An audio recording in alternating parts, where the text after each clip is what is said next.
Welcome back, South Philly Sauce, an Audacy original brought to you by 94 WIP and Jack Daniels, Ashlyn, Sullivan, Al Morganti back here with you. And Al promised us last week, and we do not break our promises, that we're going to talk some goaltending today, of expectations of what this is going to look like this upcoming season. And we all know Sam Ersson is still here with the Flyers, and most likely Al is going to get the opportunity to be the starting goaltender.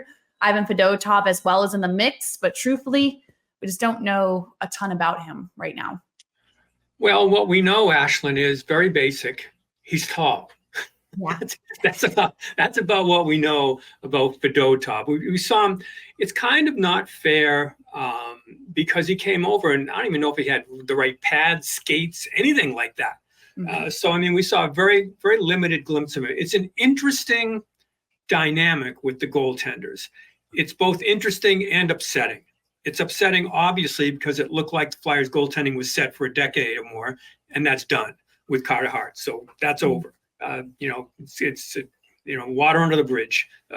There's no sense in dragging it back up. It's an unfortunate situation. It's a horrible situation, but he's not there. So Ersson steps up.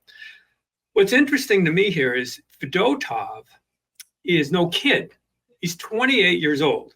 Mm-hmm. So you don't have a situation where you're going to say, okay, Ersson's here and then we're developing somebody. Well, I don't think you're developing a 28-year-old goaltender that's got a lot of international competition under his belt and is making what, $3 million a year? Yeah. So they're already into it pretty good in terms of salary. So to me, this is I don't want to say throw him in the deep end of the pool because at 6'8", there is no deep end of the pool. but I mean, I think you really do have a situation where you've got a two-man roster of goaltenders coming in. It's all at once a set situation, but an unsettling situation because they're both question marks in terms of what you're expecting right now. Right. And if it works out where they both are successful goaltenders, then this is a fantastic problem to have. And one the Flyers had for not enough time last season, where Carter Hart and Sam Ersson were both playing really well. And Sam Ersson was pushing Carter Hart for that starting job. If that works out this season, that's fantastic. But I think for most people, you want to see what Sam Ersson looks like through a full offseason where he knows most likely he's the starting goaltender. I'm curious to see how different he looks, because last year he was thrown into an impossible situation, succeeded greatly at first, but then just frankly was being played way too much more than expected. And that's when we saw the drop off. So I am curious, when he has a full offseason, knowing I'm going to be the starter, how different he looks. Everybody's curious, and I'm sure, nobody will verbalize it, but I'm sure his teammates are curious what it's going to be like. It's a whole different ball game going in as the guy. When you come in, it's like, you're in a match and you're coming back against something. It's always to be the underdog to come in. People love the underdog, right? No matter what sport it is, backup quarterbacks even. Oh wow, can't wait to see him. And then when they're successful, it's like, wow, terrific. But they're not. That's a different animal when you are the top guy to come into this season. So at the end of the year last year, he was the guy. I thought he played well for stretches, but I think mentally it got to him at the end. And now that pressure, although it's going to be early season in terms of a team's situation, a team's building up points for playoffs, for him, it's almost like it's April and October to be able to say, look, I'm the guy. I can do this. I can carry this team. So he's really got a lot on his plate. I'm sure, he'll work out. He's obviously a sturdy guy in terms of his psychological makeup. We talk to him all the time. Doesn't seem like it gets to him that way. But there'll be a lot of pressure because now, with the rookie coming, with Michkov coming over, expectations, even if they're shouldn't be that high, are very, very high.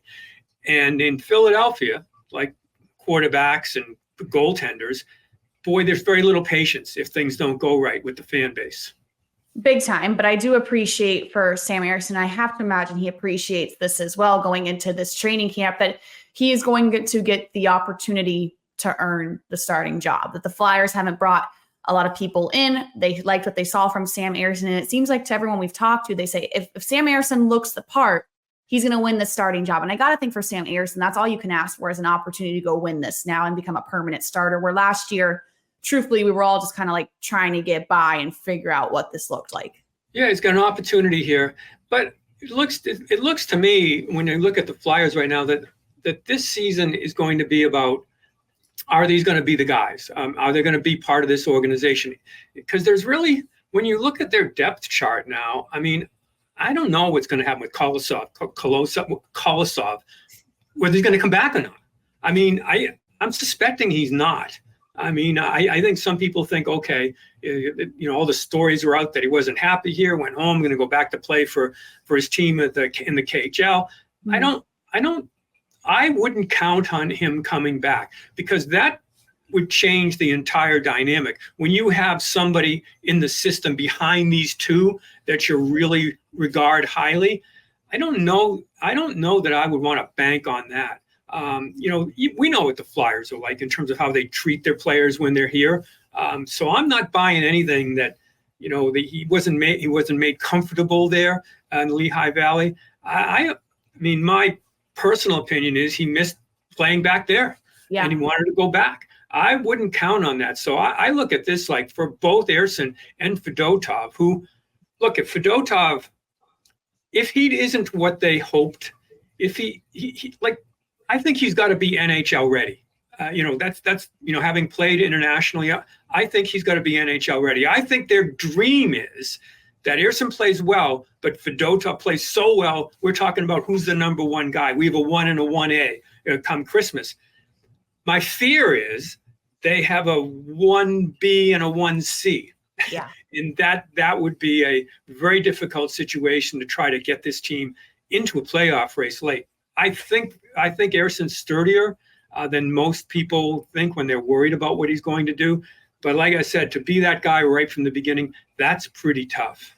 It is. And for the Flyers to get where they want to be, it has to be 1A. And maybe that's not either of these guys. We don't know yet. But the biggest thing with Sam Ersson last year was just the amount of minutes they played him. And I know John Tortorella, he said so many times he was worried about that. He didn't want to run this guy into the ground because they weren't expecting that. So when we do get to talk to Sam Ersson, I'm so curious how his regimen has changed, knowing now you are getting that playing time. You are going to get the chance to be that guy because, well, at first he kept saying, I'm not tired. I want to play more. We all saw from his play by the end of the season, that was greatly affecting him, the amount of minutes. Yeah, I think it can be different, Ashlyn, from the start. If you're the guy. Okay. Mm-hmm. So, if there's back-to-backs, I'm probably not going to play that. So I can kind of count on that going in.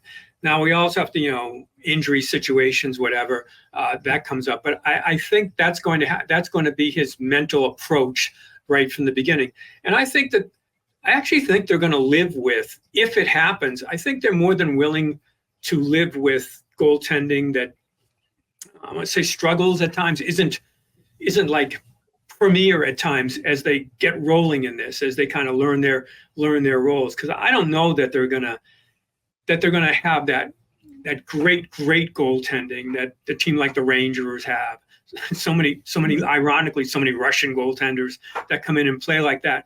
And I wouldn't be surprised, Ashlyn, if things go well and the Michkov plays so well and the power plays better and they're in the mix here, and wouldn't be surprised. Like goaltenders move later in the year. You can go look what happened. Remember last year we're looking at the Devils and saying, "Oh my God! If they would just go get a goaltender, they everything would change." And I don't know why they waited, but they waited and they lost. Yeah. So I think that could be the case. Like everybody's rooting for Ersson to be the man, to start strong. But although it is October and everybody's they start out west, we're all going to be watching the Phillies and the Eagles season starting. I think for the goaltenders, October, early November are really, really important. Big time to get off on the right foot. And you can't help but root for a guy like Sam Ersson, a very easy guy to root for. But I think the biggest question for most Flyers fans is this team set in stone now? Now that Michkov is over, that was by far the biggest question mark for the roster coming up this season. And Danny Briere's been pretty honest. It doesn't seem like they're going to make any big splash additions. Do you think there's anything else, Al? I don't think anything big. I mean, the St. Louis Blues kind of shook everybody up, making a couple of offers to Edmonton Oilers players, and I don't think it was as big a deal as everybody's making it out to be. Second round pick for signing guy to an offer sheet I don't think they could have got it in a trade maybe. So I don't think the Flyers are going to be involved in anything big right now. I think they want to see what kind of team they have early in the year and to move on from there. Remember, you mentioned Michkov, you've got guys coming in. I will say, if there's interest in some Flyers players, it could, like Farabee, if somebody calls and says, we really like this guy, and I don't know why you wouldn't, but I think if the other team calls, they could be tempted that way.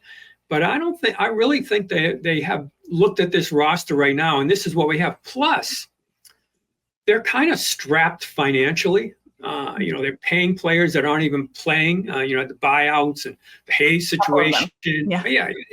There's not much money, wiggle room in terms of money. So I think that's another situation. So I believe that we're going to go into camp basically like what you have right now, with huge spotlights in terms of the hockey and media in Philadelphia and hockey fans in Philadelphia, looking at obviously Michkov and Drysdale and to see what do we have there? How big is that going to be? And it's unfortunate that the goaltending again is a question mark. You've only been here a couple of years, so you haven't lived through the, oh my God, the Flyers goaltending. What are you going to do about the goaltending? We've gone through this guy, went and got that guy. We got the one Russian, didn't look like he could play at all. Brizgalov goes at. It's like, well, now it's not settled again. And I think there's some stress there on the part of Flyers fans. That's why I think that there's pressure. I've talked to people out of the market, goaltenders out of the market, and they say, that's really tough in Philly. They're really tough on their goaltenders, the fans. It's because they've waited for so long. Mm-hmm. And then it looked like, oh my God, now they've got a couple of really good goaltenders. Now we're back to that question mark situation again. So we'll see what they have. I don't think there'll be many big moves. I know that they have to be happy with the fan response so far and what's gone on. I mean, their request for tickets is very, very high comparatively to what's happened in the past. Mm-hmm. And the optimism level, and that's direct correlation, right? You're not going to buy something if you're not optimistic. I'm certainly not going to go. Yeah, I don't want to. I mean, I might like Michkov, but I don't want to go watch team lose every night just to see the guy. No, well, I'll do it once, but I'm not going to do it for season tickets. Yeah, but they're getting it. I mean, the people are interested in the season tickets. They're really quite happy. Their front office on what's happened in terms of interest in this team right now. So I think that's why the goaltender is going to feel it right from the beginning. We're going to be focused on that, and people. We looked at the top end of this, but losing another prospect who I think, as I mentioned before, is not going to come back. I think that's also pretty stinging because I think that was a pretty high prospect in terms of what could happen. And you can understand he's making comes over as 22-year-old, I guess 22, I think, and all of a sudden there's a 28-year-old Russian goaltender in front of you, for at least a couple of years. And that's going to be distressing a little bit. I get it. But the good thing about the Flyers right now is that they have options. And really, when you think about the goaltending situation, I understand that Flyers fans want something more settled because they haven't had it in so long. But if you think about hockey as a whole, realistically, only a handful of markets have a set in stone, really settled power for goaltending presence. I mean, I think of Tampa, I think of New York, I think of the Florida Panthers. But once you get past those teams out, it's a situation like the Flyers where you have maybe a 1A, an A-, a B+. Like, it's so rare to find that A+ stabilizing force for, 8+ years. Well, unfortunately, you're mentioning teams in the East. Yeah. Where you've got, the Russian in New York, you've got, the Russian in Tampa, you've got the Russian in Florida, and you've got the Russian on the Islanders, and you've got really good goaltending there. And that's why when you look at it in terms of, or the top goaltender in those teams, and that's why we mentioned the Devils, if they could have, if they can just figure it out. If they could have got that top guy, it would have been so different. And that's why when you look at it and you say, well, other teams are going through it, but the Flyers are up against those teams. And even Boston, we had two exceptional goaltenders playing for them. So that's why I was like, oh my, when you go into matchups in the playoffs, you go, all right, let's match up the goaltenders, and that's huge. It's like, well, I don't want to go match up with Florida. I don't want to match up with the Islanders. No. I want to match up with the Rangers. I don't want to match up. It's like, oh my Lord. No one left. Well, it's a big difference. The hope is, if Michkov's that good, the power play gets fixed. There's a big difference in a goaltender that has to be, I'm going to say perfect, but can't give up anything because you don't think your team can make up for it. As opposed to, all right, didn't have the greatest night. Maybe one gets by that maybe thought maybe you should have had, but we've got enough firepower and we get on a power play, we're back in. So I think that end of it could certainly mitigate if there's any softness in the goaltending. Yeah, and that certainly was not the case for most of last season. And that is South Philly Sauce, an Audacy original, brought to you by 94 WIP and Jack Daniels. Al, what are you talking about next week? Let's do another tease. Well, next we're going to take a look. We'll take a deep dive into the division, I think, on what's gone on and who's got pluses, minuses like that. You can't win in the off season, but it's interesting to see what you're up against in the off season. I like it. Producer Al Morganti at it again. We will see. Oh no, I'm not a producer. I'm not that good. No, you are. Whatever's on the top of my head. We'll see you next week.